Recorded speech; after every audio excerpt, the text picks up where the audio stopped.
தமிழடியான் சொந்தங்கள் அனைவருக்கும் வணக்கம். மார்ச் மாதம் 29 2025 ஆண்டு சனிக்கிழமை இன்றைய நாளுக்கான முக்கிய செய்திகளுடன் உங்களை சந்திக்கின்றேன். இன்றைய நாளுக்கான முக்கிய செய்திகளாக, தவறு செய்தது யாராக இருந்தாலும் அவர்களுக்கு தண்டனை நிச்சயமாக கொடுக்கப்பட வேண்டும் என சொல்லியிருக்கின்றார் இலங்கையினுடைய முன்னாள் இராணுவ தளபதி சரத் பொன்சேகா அவர்கள். அது குறித்து விரிவாக பார்க்க இருக்கின்றோம்.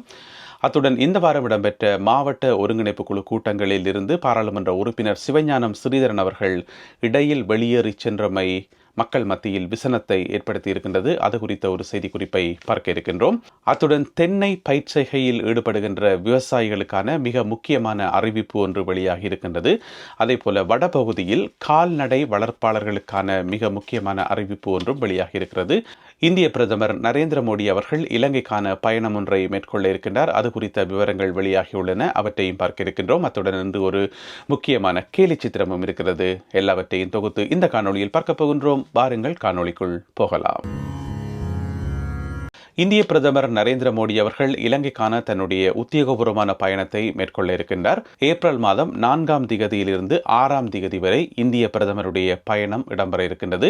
இந்த பயணத்தின் போது ஜனாதிபதி அனுரகுமார திசாநாயக்க மற்றும் பிரதமர் ஹரணி அமரசூரிய உள்ளிட்ட அரச அதிகாரிகளை சந்தித்து அவர் பேச்சுவார்த்தையில் ஈடுபட இருக்கின்றார். அத்துடன் இலங்கைக்கும் இந்தியாவுக்கும் இடையில் பல்வேறு விதமான ஒப்பந்தங்கள் கைச்சாத்திடப்பட இருக்கின்றன. அதேவேளையில் சம்பூர் பகுதிக்கு செல்கின்ற இந்திய பிரதமர் நரேந்திர மோடி அவர்கள் சூரிய சக்தியில் இயங்குகின்ற மின்சார திட்டத்துக்கான அடிக்கல்லை நாட்டி வைக்க இருக்கின்றார். அத்துடன் அனுராதபுரம் பகுதிக்கு செல்ல இருக்கின்ற இந்திய பிரதமர் நரேந்திர மோடி அவர்கள் அங்கே சென்று ஸ்ரீ மகாபோதியை வணங்க இருப்பதாக சொல்லப்படுகின்றது. அது மட்டுமில்லாமல் இந்திய அரசாங்கத்தினுடைய நிதி உதவியுடன் செய்யப்படுகின்ற பல நலத்திட்டங்களை இந்திய பிரதமர் அவர்கள் ஆரம்பித்து வைப்பார் எனவும் சொல்லப்படுகின்றது.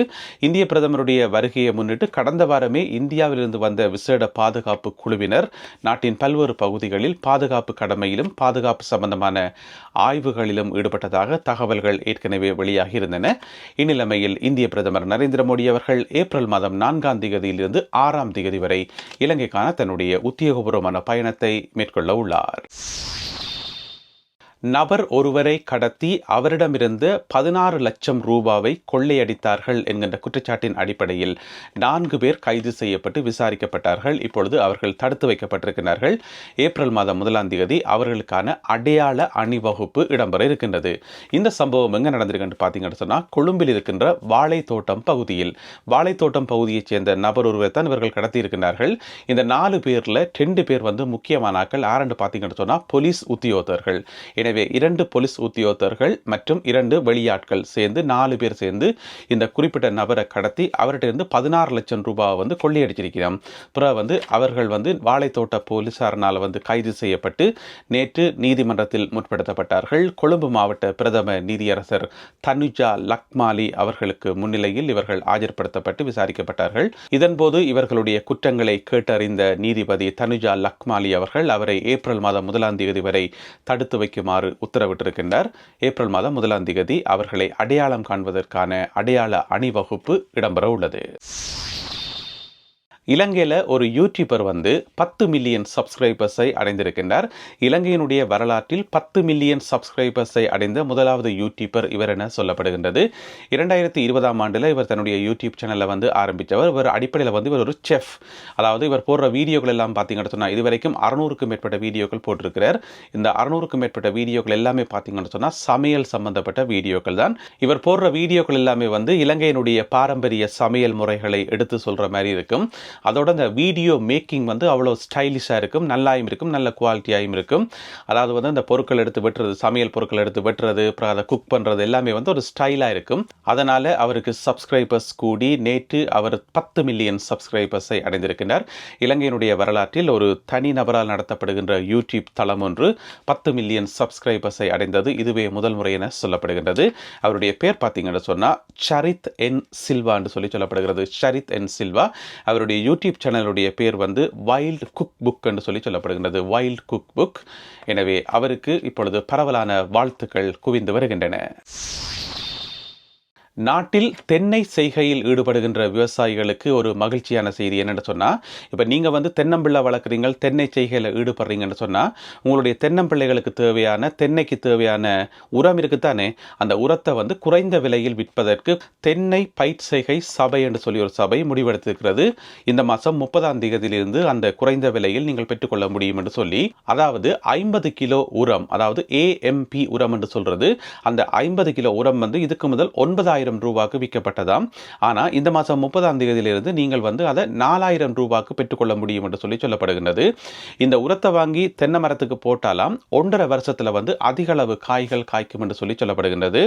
அதாவது ரஷ்யாவிலிருந்து மூலப்பொருட்களை இறக்குமதி செய்து அதை வந்து பிறகு இலங்கை உர கூட்டு தாபனம் வந்து திருப்பி மீள கலவையெல்லாம் செய்து அதை வந்து இந்த AMP உரம் என்று சொல்லப்படுற ஒரு உரமாக மாற்றி இப்பொழுது விவசாயிகளுக்கு தென்னை செய்கையில் ஈடுபடுகின்ற விவசாயிகளுக்கு கொடுக்க போயினோம்.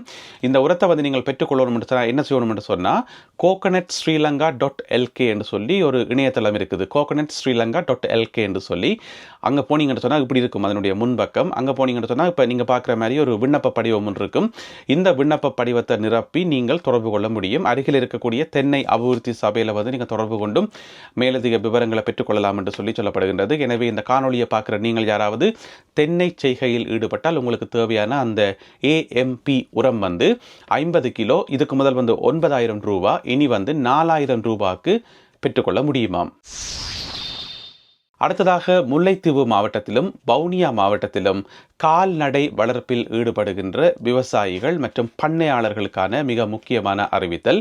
இந்த அறிவித்தலை விட்டிருக்கிறதா என்று பார்த்தீங்கன்னு சொன்னால், வடக்கு மாகாண கால்நடை உற்பத்தி சுகாதார திணைக்களம் அதனுடைய பணிப்பாளர் வசீகரன் அவர்கள் இந்த அறிவிப்பை விட்டுருக்கார். என்னென்னு சொன்னால், தெரிவு செய்யப்பட்ட 14 திட்டங்களுக்கு, உங்களுடைய கால்நடை வளர்ப்புடன் சம்பந்தப்பட்ட 14 திட்டங்களுக்கு வந்து 50% விலைக்கழிவுடன் தேவையான பொருட்கள் வழங்கப்படும் என்று சொல்லி சொல்லப்பட்டிருக்கிறது. அப்போ அந்த 14 திட்டங்களும் எவை என்று பார்த்தோம் என்று சொன்னால், புல் வளர்ப்பு மற்றும் பதனிடல், நல்லின பட்டிக்காளை மற்றும் பட்டி கடாக்கள் வழங்குதல், செயற்கை முறை சினைப்படுத்தல், கன்றுகளுக்கான ஊக்குவிப்பு பெறுதல், இந்த மாதிரி 14 திட்டங்கள், பண்ணையோட கால்நடை வளர்ப்போட சம்பந்தப்பட்ட 14 திட்டங்களுக்கு வந்து 50% விலைக்கழிவோட சேவைகளையும் பொருட்களையும் வந்து பெற்றுக்கொள்ள முடியும் என்று சொல்லி அறிவிக்கப்பட்டிருக்கிறது. எனவே இந்த சேவைகளை பெற்றுக்கொள்ள விரும்புகின்ற கால்நடை வளர்ப்பாளர்கள் மற்றும் பண்ணையாளர்கள் வந்து எங்க தொடர்பு கொள்ளணும் என்று சொன்னால், பிரதேச கால்நடை வைத்திய அலுவலகம், பிரதேச கால்நடை வைத்திய அலுவலகம், அங்க தொடர்பு கொண்டு மேலதிக விவரங்களை பெற்றுக்கொள்ள முடியும். உங்களுடைய பதிவுகளையும் கோரிக்கைகளையும் முன்வைக்க முடியும் என அறிவிக்கப்பட்டுள்ளது.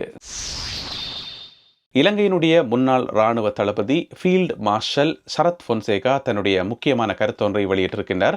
அதாவது உங்களுக்கு தெரியும், பிரித்தானிய அரசாங்கம் அண்மையில் ஒரு தடை ஒன்று விதித்திருந்தது 4 முக்கியமான நபர்களுக்கு எதிராக. அந்த தடை சம்பந்தமாக கிட்டத்தட்ட எல்லாருமே தங்களுடைய கருத்துக்களை சொல்லிவிட்டார்கள். ஆனால் சரத் பொன்சேகா மட்டும்தான் கருத்து சொல்லாமல் இருந்தவர். இப்போ வந்து அவரும் தன்னுடைய கருத்தை சொல்லியிருக்காரு. என்று சொன்னால், குற்றம் செய்தது யாராக இருந்தாலும், அது எவராக இருந்தாலும், இராணுவ தளபதியாக இருந்தாலுமே கூட அவர் தண்டிக்கப்பட வேண்டும் என்று சொல்லி அவர் சொல்லியிருக்கார். இது வந்து யாருமே எதிர்பாராத ஒரு கருத்து. என்னென்னு சொன்னால், அவரும் வந்து சார்பாகத்தான் கதைப்பார்.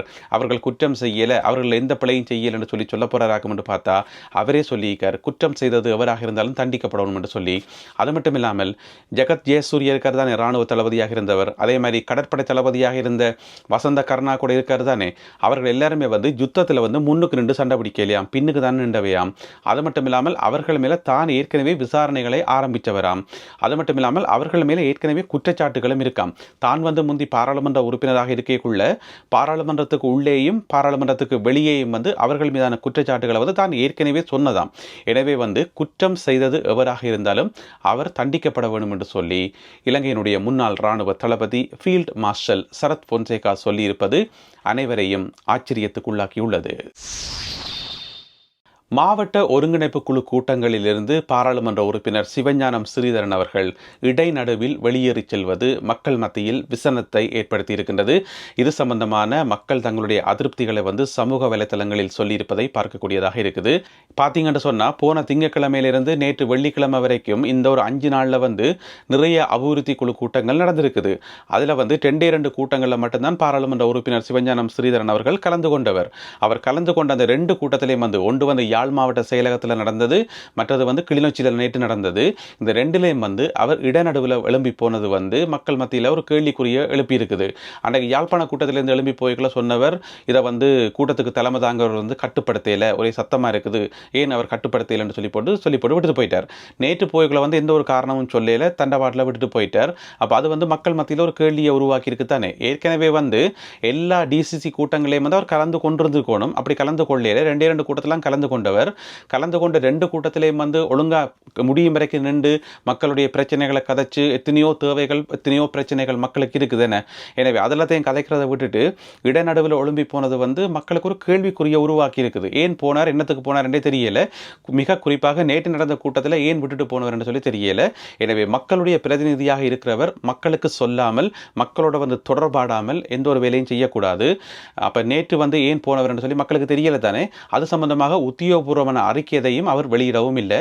எனவே பாராளுமன்ற உறுப்பினர் சிவஞானம் ஸ்ரீதரன் அவர்கள் மக்களுக்கு சொல்லணும், நேற்று வெள்ளிக்கிழமை நடைபெற்ற அந்த கூட்டத்திலிருந்து எதற்காக வெளியேறி போனார் என்று சொல்லி. எத்தனையோ முக்கியமான விஷயங்கள் நேற்று கதைக்கப்பட்டன, ஏன் அதில் கலந்து கொள்ளாமல் இடையில போனவர் என்றதை தெளிவுபடுத்த வேண்டிய கடமை வந்து அவருக்கு இருக்குது. அதோட ஒரு மூத்த பாராளுமன்ற உறுப்பினர் நீங்கள், அந்த மண்ணுக்கு சொந்தக்காரர். எனவே அந்த மண்ணுக்கு அந்த மக்களுக்கு உள்ள பிரச்சனைகளை வந்து அந்த கூட்டத்தில் இறுதி வரைக்கும் நின்று எல்லா பிரச்சனைகளையும் உறக்க சொல்லியிருக்க வேண்டியது உங்களுடைய கடமை. நீங்களே இடையில விட்டுட்டு போனா மக்கள் என்ன செய்யறது? ஓம் தானே. அடுத்ததாக இன்றைய கேலி சித்திரம் கார்ட்டூன். இந்த கேலி சித்திரம் வந்து 2 பிரிவுகளாக பிரிக்கப்பட்டிருக்குது. மேலே ஒரு காட்சி, கீழே ஒரு காட்சி என்று சொல்லி வரையப்பட்டிருக்கிறது. மேலே உள்ள காட்சியில் பார்த்தீங்கன்னு சொன்னால் அங்கேருந்து ஜனாதிபதி அனுரகுமார திசாநாயக்கா ஓடிவாரார். இங்கெல்லாம் வந்து ஒரு சாதாரண பொதுமகனும் ஓடிவாரார்.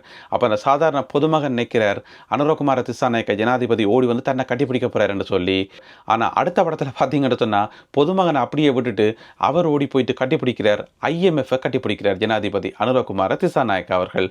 எனவே ஆழமான அர்த்தங்களை கொண்ட இந்த கேலி சித்திரம் மற்றும் இன்றைய காணொளியில் பகிர்ந்து கொள்ளப்பட்ட செய்திகள், இவற்றை பற்றிய உங்களுடைய கருத்துக்கள் என்ன என்பதை மறக்காமல் கீழே எழுதுங்கள். மீண்டும் இன்னும் ஒரு காணொளியில் உங்களை சந்திக்கின்றேன். அதுவரை நன்றி, வணக்கம்.